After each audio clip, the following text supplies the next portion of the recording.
to ruin someone's whole world. Yeah, it was tough, definitely.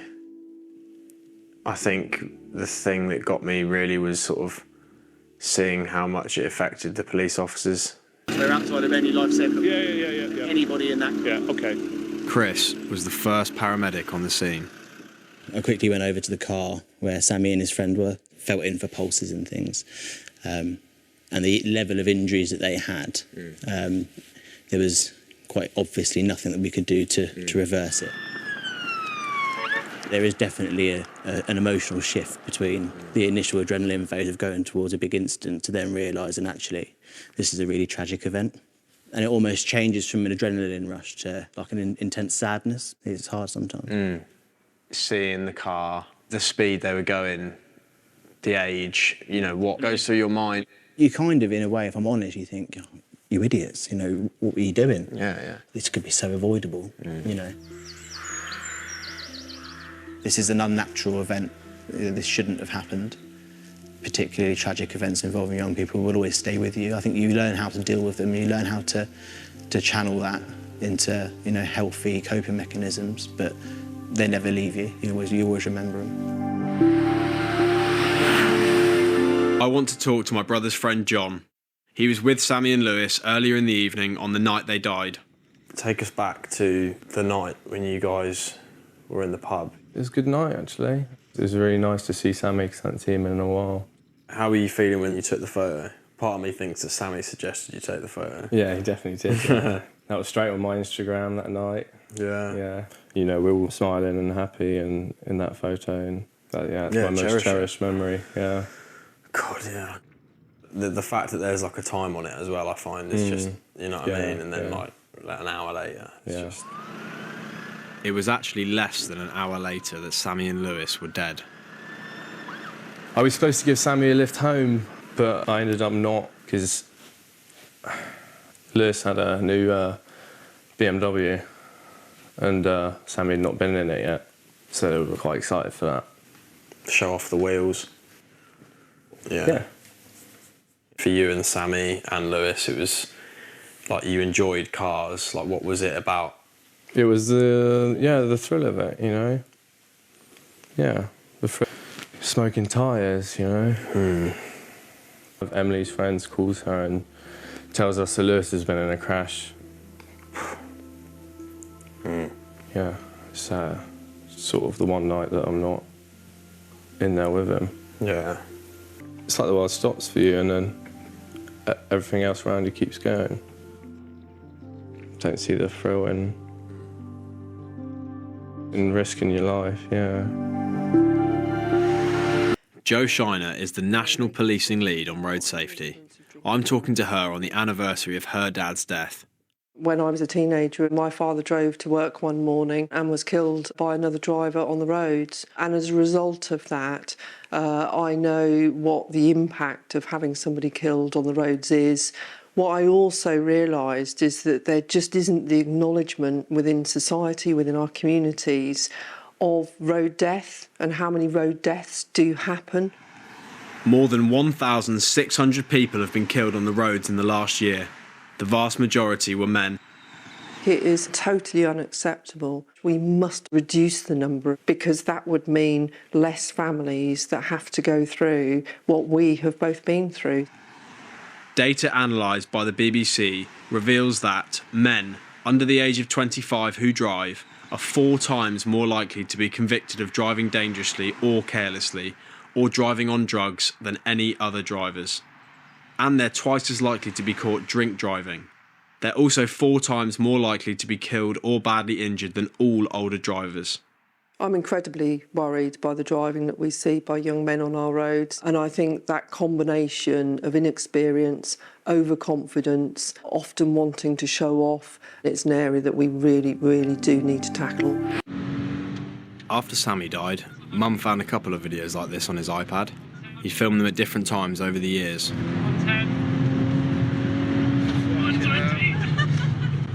And there's a girl in the back laughing. We've no idea whose car he's in, but my brother's filming from the passenger seat. It's just really frightening. The thing is, it's a culture of them, though. That's the problem. The crash which killed Sammy was not his first. A few years ago, he was in the back seat of this car when it hit a tree. He said that he wasn't brave enough to say, slow down. Maybe that was a really, good lesson for him. But I just think people at that age, they just don't think about those sorts of past experiences, anything they've seen, they don't think about it in those moments. Jesus Christ. He obviously was scared.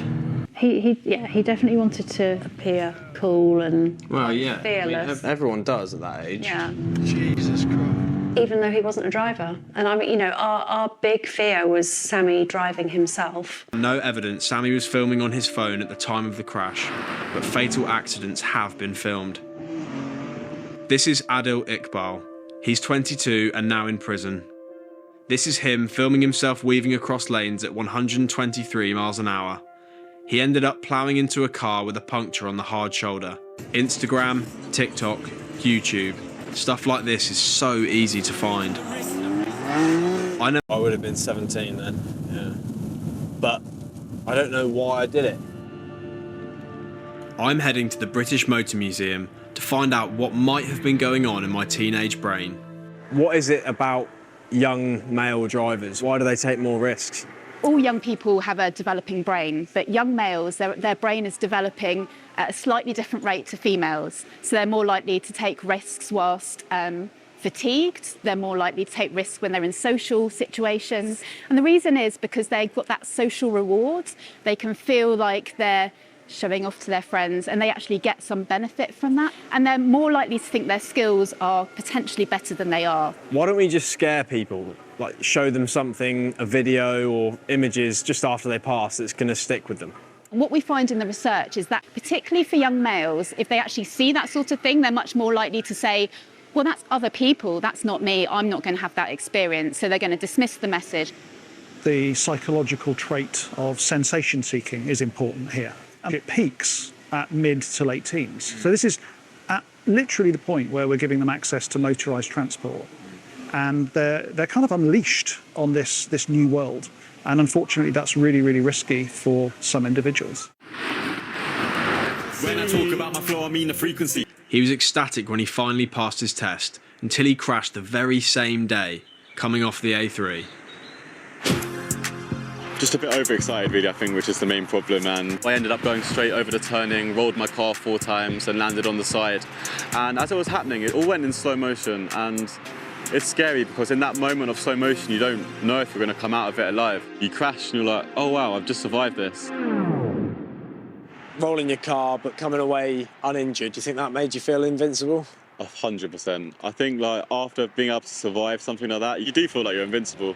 You shouldn't think like that, but at that age, it's how you think. And the mad thing was that like I didn't really even learn that much from that. I just go straight back into another car like a week after, and I crashed that into the back of a Beamer. 2 crashes in the week after passing his test. It's no wonder Ned ended up with enough points to lose his licence. Do you think that having your licence revoked potentially saved your life? I learned my lesson a lot more from my licence being revoked than actually crashing myself, because I've got to retake my test, I've got to do my theory again and all of that. So that's kind of what's taught me the main lesson, I think. And I'm sure We need changes in the law that actually means that we change the licensing system for young people. Graduated licensing systems usually have a minimum period of time for you to be in the learning period. So you're a bit older when you pass your test. And then they also restrict your driving in the dark and driving with passengers. The more passengers you have with you, the more likely it is that you're going to crash. You have this like probationary period, and those systems are really effective. We think they save between 20 and 40% of collisions, but policymakers tend to revert to really simplistic arguments like, oh, it's difficult to enforce. Well, that's not really an argument. We know it can be done because many other countries have done it. What do statistics show when there's external distractions in the picture, mobile phones? This is the sort of thing we're talking about. Full driving. I don't think we have the research yet to know if people are watching this and then going and copying it themselves and doing it themselves more in real life. But, it's plausible and it's shocking. It just baffles me. It's like... Yeah. Isn't it weird that the car will let someone do that? Well, go way above the speed limit. Why is that? That's something we need to work on. for the key decision makers that are willing to actually take those actions.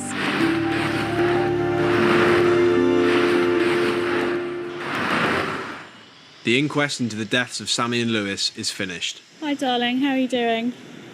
Not bad. My mum... 6 times more likely to be involved in a fatal collision. That was what I thought was the most interesting part, yeah. Their fate was sealed, wasn't it, once they got in that car? Are you all right? Yeah,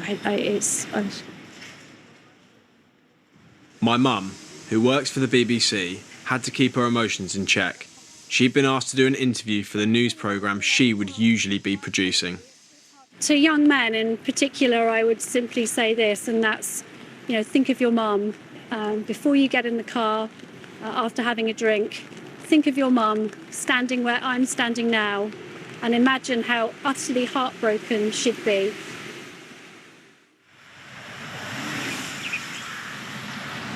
That's quite haunting. We've come together with a common purpose to remember those who have been killed on our roads. Remembrance services for road crash victims are held annually right across the country. Save me some dinner, he said. I'll be home by 10. My mum shared our story with other grieving families. It was a tragedy that should never have happened. And I'm sure that frustration is shared by many of you here today.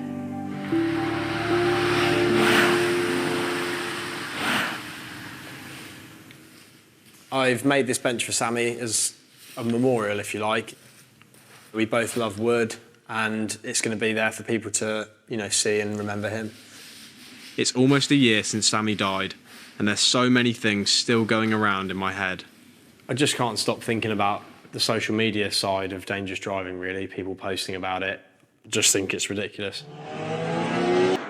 That, in my view, should be considered in sentencing, because without the proper deterrent, you're not going to persuade, cajole, or plead to hotheads to stop.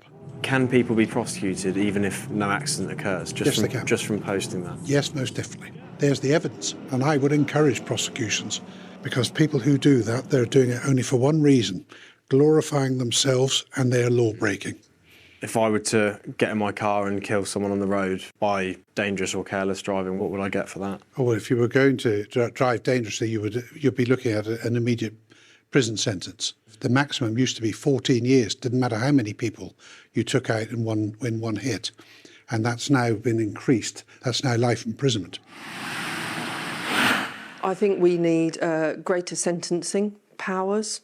I also think that the idea around whether you call it progressive driving licences or graduating driving licences really does need to be taken forwards very strongly. That's where we've got that work to do in the future.